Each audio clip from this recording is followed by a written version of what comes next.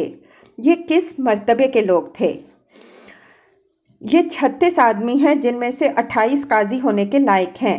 6 فتویٰ دینے کی اہلیت رکھتے ہیں اور 2 اس درجے کے آدمی ہیں کہ قاضی اور مفتی تیار کر سکتے ہیں۔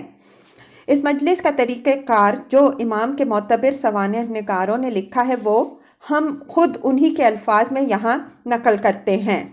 الموفق بن احمد الملکی لکھتا ہے، ابو حنیفہ رحمہ اللہ نے اپنا مذہب ان کے یعنی اپنے فاضل شاگردوں کے مشورے سے مرتب کیا۔ وہ اپنی حد وسع تک دین کی خاطر زیادہ سے زیادہ جانفشانی کرنے کا جو جذبہ رکھتے تھے، اور خدا اور رسول خدا صلی اللہ علیہ وآلہ وسلم اور اہل ایمان کے لیے جو کمال درجہ کا اخلاص ان کے دل میں تھا، اس کی وجہ سے انہوں نے شاگردوں کو چھوڑ کر یہ کام محض اپنی انفرادی رائے سے کر ڈالنا پسند نہ کیا۔ وہ ایک ایک مسئلہ ان کے سامنے پیش کرتے، ان کے مختلف پہلو ان کے سامنے لاتے، جو کچھ ان کے پاس علم اور خیال ہوتا اسے سنتے اور اپنی رائے بھی بیان کرتے، حتیٰ کہ بعض اوقات ایک مسئلے پر بحث کرتے ہوئے مہینہ بھر اور اس سے بھی زیادہ لگ جاتا تھا۔ آخر جب ایک رائے قرار پا جاتی تو اسے قاضی ابو یوسف کتب اصول میں ثبت کرتے۔ ابن البزار صاحب فتاویٰ البزاریہ کا بیان ہے، ان کے شاگرد ایک مسئلہ پر خوب دل کھول کر بحث کرتے اور ہر فن کے نقطۂ نظر سے گفتگو کرتے۔ اس دوران میں امام خاموشی کے ساتھ ان کی تقریریں سنتے رہتے۔ پھر جب امام زیر بحث مسئلے پر اپنی تقریر شروع کرتے تو مجلس میں ایسا سکوت ہوتا جیسے یہاں ان کے سوا کوئی اور نہیں بیٹھا ہے۔ عبداللہ بن مبارک کہتے ہیں کہ ایک مرتبہ ایک مجلس میں 3 دن تک مسلسل ایک مسئلے پر بحث ہوتی رہی۔ تیسرے دن شام کے وقت میں نے جب اللہ اکبر کی آوازیں سنی تو پتہ چلا کہ اس بحث کا فیصلہ ہو گیا۔ امام کے ایک اور شاگرد ابو عبداللہ کے بیان سے معلوم ہوتا ہے کہ اس مجلس میں امام ابو حنیفہ رحمہ اللہ اپنی جو رائے ظاہر کرتے تھے انہیں بعد میں وہ پڑھوا کر سن لیا کرتے تھے۔ چنانچہ ان کے اپنے الفاظ یہ ہیں: میں امام کے اقوال ان کو پڑھ کر سناتا تھا۔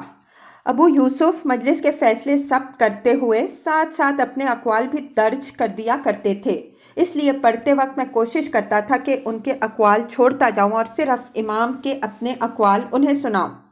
ایک روز میں چوک گیا اور دوسرا قول بھی میں نے پڑھ دیا۔ امام نے پوچھا، یہ دوسرا قول کس کا ہے؟ اس کے ساتھ ان کا بیان یہ بھی معلوم ہوتا ہے کہ اس مجلس کے جو فیصلے لکھے جاتے تھے ان کو الگ الگ عنوانات کے تحت کتابوں اور ابواب میں مرتب بھی امام ابو حنیفہ رحمہ اللہ کی زندگی میں کر دیا گیا تھا۔ ابو حنیفہ رحمہ اللہ پہلے شخص ہیں جنہوں نے اس شریعت کے علم کو مدون کیا۔ ان سے پہلے کسی نے یہ کام نہیں کیا۔ ابو حنیفہ رحمہ اللہ نے اس کو کتابوں اور جدا جدا عنوانات کے تحت ابواب کی شکل میں مرتب کر دیا تھا۔ اس مجلس میں جیسا کہ ہم پہلے انہی کا حوالہ بتا چکے ہیں، 83,000 قانونی مسائل طے کیے گئے تھے۔ اس میں صرف وہی مسائل زیر بحث نہیں آتے تھے جو اس وقت تک عملاً لوگوں کو یا ریاست کو پیش آ چکے تھے، بلکہ معاملات کی امکانی صورتیں فرض کر کے ان پر بھی بحث کی جاتی تھی اور ان کا حل تلاش کیا جاتا تھا، تاکہ آئندہ اگر کبھی کوئی نئی صورت پیش آ جائے تو اب تک نہ پیش آئی ہو تو قانون میں پہلے سے اس کا حل موجود ہو۔ یہ مسائل قریب ہر شعبہ قانون سے متعلق تھے۔ بین الاقوامی قانون، جس کے لیے السیر کی اصطلاح مستعمل ہے، دستوری قانون، دیوانی و فوجداری قانون، قانون شہادت، ضابطۂ عدالت، معاشی زندگی کے ہر شعبے کے الگ قوانین، نکاح و طلاق اور وراثت وغیرہ، شخصی احوال کے قوانین اور عبادات کے احکام، یہ سب عنوانات ہم کو ان کی کتابوں کی فہرستوں میں ملتے ہیں جو اس مجلس کے فراہم کردہ مواد سے امام ابو یوسف رحمہ اللہ نے اور پھر امام محمد بن حسن الشیبانی نے بعد میں مرتب کی۔ اس باقاعدہ تدوین قانون کوڈیفیکیشن کا اثر یہ ہوا کہ انفرادی طور پر کام کرنے والے مجتہدوں، مفتیوں اور قاضیوں کا کام ساقط الاعتبار ہوتا چلا گیا۔ قرآن و حدیث کے احکام اور سابقہ فیصلوں اور فتاویٰ کے نظائر کی چھان بین کر کے اہل علم کی ایک مجلس نے ابو حنیفہ رحمہ اللہ جیسے نکتہ رس آدمی کی صدارت و رہنمائی میں شریعت کے جو احکام منقح صورت میں نکال کر رکھ دیے تھے اور پھر اصول شریعت کے تحت وسیع پیمانے پر اجتہاد کر کے زندگی کے ہر پہلو میں پیش آنے والی امکانی ضرورتوں کے لیے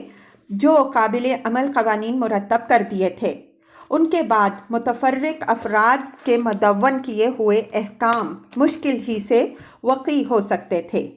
اس لیے جو ہی یہ کام منظر عام پر آیا، عوام اور حکام اور قضاء سب اس کی طرف رجوع کرنے پر مجبور ہو گئے، کیونکہ یہ وقت کی مانگ تھی اور لوگ مدت سے اسی چیز کے حاجت مند تھے۔ چنانچہ مشہور فقیہ یحییٰ بن آدم کہتے ہیں کہ ابو حنیفہ رحمہ اللہ کے اقوال کے آگے دوسرے فقہا کے اقوال کا بازار سرد پڑ گیا۔ انہی کا علم مختلف علاقوں میں پھیل گیا، اسی پر خلفاء اور ائمہ اور حکام فیصلے کرنے لگے اور معاملات کا چلن اسی پر ہو گیا۔ خلیفہ مامون کے زمانے تک پہنچتے پہنچتے یہ حالت ہو گئی تھی کہ ایک دفعہ وزیر اعظم فضل بن سہل کو ابو حنیفہ رحمہ اللہ کے ایک مخالف فقیہ نے مشورہ دیا کہ حنفی فقہ کا استعمال بند کرنے کے احکام جاری کر دیے جائیں۔ وزیر اعظم نے باخبر اور معاملہ فہم لوگوں کو بلا کر اس معاملے میں رائے لی۔ انہوں نے بالاتفاق کہا، یہ بات نہیں چلے گی اور سارا ملک آپ لوگوں پر ٹوٹ پڑے گا۔ جس شخص نے آپ کو یہ مشورہ دیا ہے وہ ناقص العقل ہے۔ وزیر نے کہا، میں خود بھی اس خیال سے متفق نہیں ہوں اور امیر المؤمنین بھی اس پر راضی نہ ہوں گے۔ اس طرح تاریخ کا یہ اہم واقعہ رونما ہوا کہ ایک شخص واحد کی قائم کی ہوئی نجی مجلس وضع قوانین کا مرتب کیا ہوا قانون محض اپنے اوصاف اور اپنے مرتب کرنے والوں کی اخلاقی ساکھ کے بل پر ملکوں اور سلطنتوں کا قانون بن کر رہا۔ اس کا یہ بھی ہوا کہ اس نے مسلم مفکرین قانون کے لیے اسلامی قوانین کی تدوین کا ایک نیا راستہ کھول دیا۔ بعد میں جتنے دوسرے بڑے بڑے فقیہ نظام بنے وہ اپنے طرز اجتہاد اور نتائج اجتہاد میں چاہے اس سے مختلف ہوں مگر ان کے لیے نمونہ یہی تھا جسے سامنے رکھ کر ان کی تعمیر کی گئی۔ باب 8 خلافت اور اس کے متعلقہ مسائل میں امام ابو حنیفہ رحمہ اللہ کا مسلک۔ خلافت اور اس کے متعلقہ مسائل میں امام ابو حنیفہ رحمہ اللہ کا مسلک۔ سیاست کے باب میں امام ابو حنیفہ رحمہ اللہ اپنی ایک نہایت مفصل رائے رکھتے تھے جو ریاست و امارت کے قریب قریب ہر پہلو پر حاوی تھی اور بعض بنیادی امور میں دوسرے ائمہ سے مختلف بھی تھی۔ یہاں ہم اس کے ایک ایک شعبے کو لے کر اس کے بارے میں امام کی آراء پیش کریں گے۔ نمبر 1 حاکمیت کا مسئلہ۔ ریاست کا خواہ کوئی نظریہ بھی زیر بحث ہو، اس میں اولین سوال یہ ہوتا ہے کہ وہ نظریہ حاکمیت کس کے لیے ثابت کرتا ہے۔ اس حاکمیت کے باب میں امام ابو حنیفہ رحمہ اللہ کا نظریہ وہی تھا جو اسلام کا مسلم بنیادی نظریہ ہے،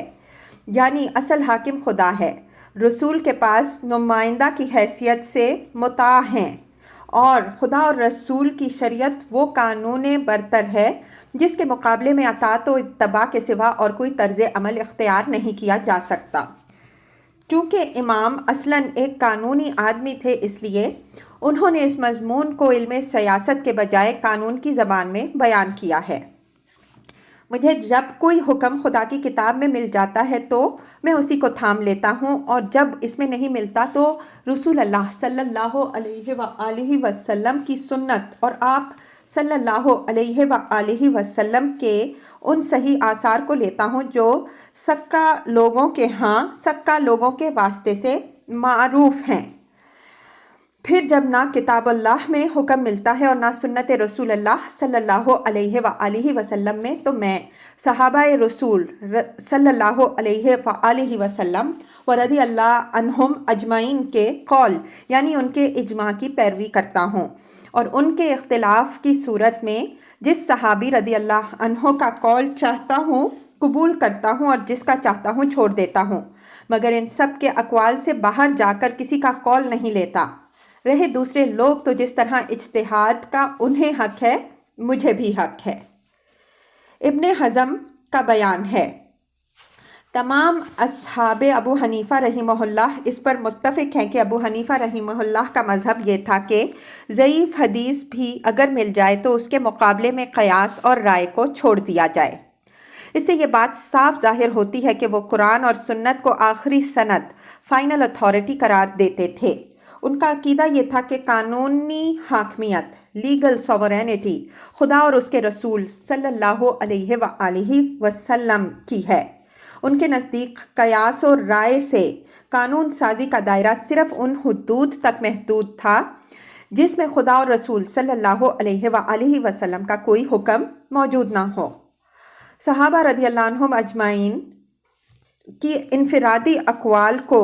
دوسروں کے اقوال پر جو ترجیح وہ دیتے تھے، اس کی وجہ بھی دراصل یہ تھی کہ صحابی رضی اللہ عنہم کے معاملے میں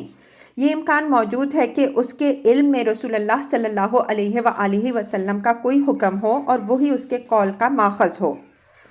اس لیے امام ابو حنیفہ رحمہ اللہ اس بات کا التزام کرتے تھے کہ جن مسائل میں صحابہ رضی اللہ عنہم اجمعین کے درمیان اختلاف ہوا ہے ان میں کسی صحابی رضی اللہ عنہ کے قول کو ہی اختیار کریں اور اپنی رائے سے کوئی ایسا فیصلہ نہ کریں جو تمام صحابیوں رضی اللہ عنہم اجمعین کے اقوال سے مختلف ہو، کیونکہ اس میں نادانستہ سنت کی خلاف ورزی ہو جانے کا اندیشہ تھا۔